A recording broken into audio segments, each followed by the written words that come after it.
గోపాల బాలురంటే వారికి పశువుల్ని తోలడం తప్ప యుద్ధం తెలియదు. అటువంటి వారు కేవలం కడవలో నీళ్లు పట్టుకెళ్ళేటటువంటి ఒక అబలని ఓడించినంత తేలిగా గాంధీవం ఉన్న నన్ను ఓడించేశారన్నయ్య. ఓడించి కృష్ణ పత్నుల్ని నా దగ్గర నుంచి అపహరించి పట్టుకుపోయారు. అన్నయ్య, నాకు ఒకటి అర్థం కాలేదు. ఈ గాంధీవమే కదా నేను అప్పుడు పట్టుకున్నది, ఈ రథమే కదా నేను ఎక్కింది, ఈ చేతులే కదా బాణాలు వేసింది. ఆనాడు 18 అక్షౌహిణీల సైన్యాన్ని చీల్చి చెండాడనే ఆ కృష్ణుడు ఎదర లేడి వాళ్ళ సారథ్యంలో. ఎత్ర యోగేశ్వర కృష్ణో ఎత్ర పార్థో ధనుర్ధర తత్ర శ్రీ విజయోభూతి ధ్రువా నీతిర్మతిర్మమ. ఏనాడు నీ జీవన రథంలోంచి కృష్ణుడిని దింపేశావో అప్పటి నుంచి నీకు ఓటమి ప్రారంభం. ఎంతకాలం కృష్ణుడు నడిపిస్తున్నాడని నువ్వు నమ్ముతున్నావో అంతకాలం నీకు విజయ పరంపరే. ఇవాళ లేడన్నయ్యా కృష్ణుడు. ఆనాడు ద్రౌపదీదేవి స్వయంవరంలో నేను బాణాన్ని గురిపెట్టి కదులుతున్న చాపని కొట్టానా? ఖాండవనాన్ని దహించడానికి ఆగ్నేయాస్త్రాన్ని ప్రయోగించానా? 18 అక్షౌహిణీల సైన్యాన్ని చీల్చి చెండాడానా? భీష్మ ద్రోణ కర్ణాది వీరుల్ని నిగ్రహించానా? ఇన్ని చెయ్యగలిగినటువంటి ఈ చేతులు ఇవాళ గోపాల బాలురితో యుద్ధం చెయ్యలేకపోయాయా? నాకు అర్థమైపోయిందన్నయ్య. ఎప్పుడు కృష్ణుడు వెళ్ళిపోయాడో ఆనాడే మన జీవములు వెళ్ళిపోయాయి. ఇవాళ మనం ఉన్నది జీవచ్ఛవాలం ఉన్నామంతే అన్నయ్య అన్నాడు. ఈ మాటలు విన్నాడు ధర్మరాజు. విని అన్నాడు, ఇంకా మనం ఉండవలసిన అవసరం లేదు. కృష్ణుడు ఎప్పుడైతే వెళ్ళిపోయాడో అప్పుడే కలిపురుషుడు వచ్చేస్తున్నాడు. తర్వాత యుగానికి అవకాశం ఇచ్చేసాడు. అందుకని వెళ్ళిపోయాడు కృష్ణ భగవానుడు. కాబట్టి ఇక మనం ఇక్కడ ఉండవలసిన అవసరం లేదురా అని పరీక్షిత్తుని పిలిచాడు. పిలిచి పరీక్షిత్తుకి పట్టాభిషేకం చేశారు. పట్టాభిషేకం చేసేసి ఎంత గొప్పగా వర్ణించారో తెలుసా అండి భాగవతంలో. తను కట్టుకున్నటువంటి సార్వభౌమ లాంఛనములైనటువంటి తెల్లటి పట్టు వస్త్రములను విడిచిపెట్టేశాడు. తనకున్న ఆభరణములన్నింటినీ తీసి పక్కన పెట్టేశాడు. ఆ కేశపాశమునకున్నటువంటి ముడి విప్పేశాడు. విప్పేసి జుత్తు చల్లా చెదరుగా పడిపోయింది.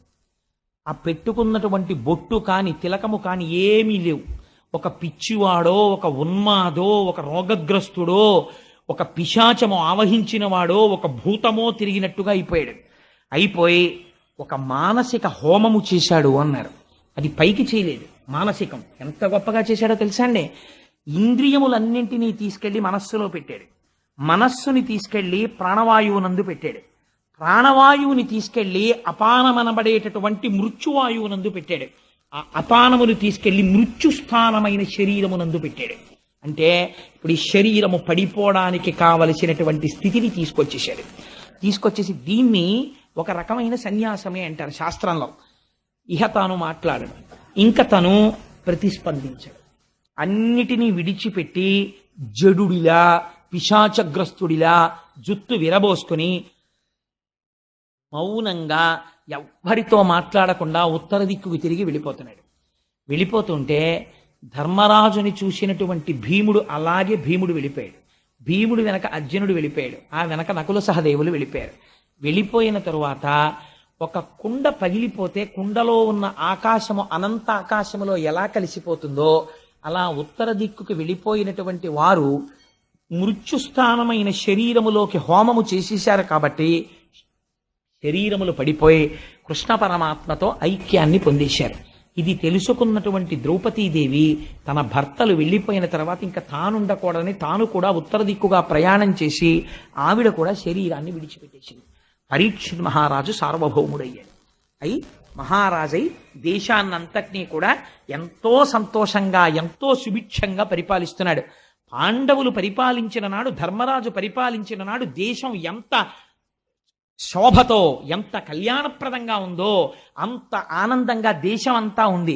ఎక్కడ చూసినా 3 పువ్వులు 6 కాయలు, నెలకి 3 వానలు, ఎక్కడ ధర్మమునకు లోపమన్నది లేదు. ఎన్నో దిగ్విజయ యాత్రలు చేశాడు. తన మేనమామ గారు ఉత్తరుడు, ఆ ఉత్తరుడు యొక్క కుమార్తె అయినటువంటి ఇరావతిని వివాహం చేసుకున్నాడు. 4 కుమారుల్ని కన్నాడు. అందులోనే జనమేజయుడు కూడా సర్పయాగం చేసినవాడు. జనమేజయుడు వంటి గొప్ప కొడుకుల్ని కన్నాడు. తాను జయించనటువంటి రాజ్యం లేదు. కురు, బాహ్లిగా మొదలైనటువంటి దేశాలు, కురు, పాంచాల, కోసల, కాశీ, వజ్జి, మల్ల, అంగ, మగధ, వత్స, మచ్చ, చేది, అవంతి, గాంధార, కాంభోజ, సౌరాష్ట్ర, ఆశ్వక మొదలైన రాష్ట్రములన్నింటినీ జయించాడు. జయించి ఏకఛత్రాధిపత్యంగా విశాలమైనటువంటి సామ్రాజ్యాన్ని తన యొక్క ఆ పతాకపు ఛాయలలో అత్యంత సంతోషంగా పరిపాలన చేస్తున్నాడు. పరీక్షిన్ మహారాజు గారు ఎక్కడికి వెళ్ళినా ఒక నియమం పాటించేవాడు. ఏమిటో తెలుసా అండి? పరీక్షిత్ యాగాలు చేశాడు. పరీక్షిత్ యాగం చేసినప్పుడు అందరూ వచ్చి కూర్చునేవారు. ఎందుకో తెలుసా అండి? ఎంత గొప్ప యాగాలు చేశాడంటే పరీక్షిత్, ఆయన దేవతల్ని పిలుస్తుంటే స్వాహ అని దేవతలు వచ్చి ఎదురుగుండా కూర్చుని పుచ్చుకునేవారు. యాగం చెయ్యని వాళ్ళు కూడా యాగశాలలోకి వచ్చి కూర్చుని ఆ దేవతలందరూ వచ్చి కూర్చుని హవిస్సు పుచ్చుకు వెళ్ళడం చూసేవారు. అంత నిష్ఠాగరిష్ఠుడై యాగములు చేశాడు. ఆయన దిగ్విజయయాత్రకి వెడుతుంటే శిబిరము వేసుకుని ఉంటే ఆ ఊళ్ళల్లో ఉన్న జానపదులు వచ్చి చెప్తుండేవారట, మీ మహానుభావ, మీ పెద్ద తండ్రి గారైనటువంటి ధర్మరాజు గారు, తాతగారు, పెద్ద తండ్రి గారు కాదు, అభిమన్యుడు కదా తండ్రి, తాతగారు ధర్మరాజు, మీ పెద్ద తాతగారైనటువంటి ఆ ధర్మరాజు గారు ఇలాగే దిగ్విజయ యాత్రకి వచ్చి కూర్చున్న తరువాత మహానుభావుడు కృష్ణ పరమాత్మ ఏం చేసేవారో తెలుసా? శిబిరంలో పాండవులందరూ నిద్రపోతుంటే తానొక్కడే కత్తి పైకి తీసి పాండవులకు ఆపద వస్తుందేమోనని నిద్రపోతున్న పాండవులకు తెలియకుండా కత్తి పట్టుకుని శిబిరం చుట్టూ తిరుగుతుండేవాడు. కృష్ణుడు అంత రక్షించాడయా మీ తాతల్ని.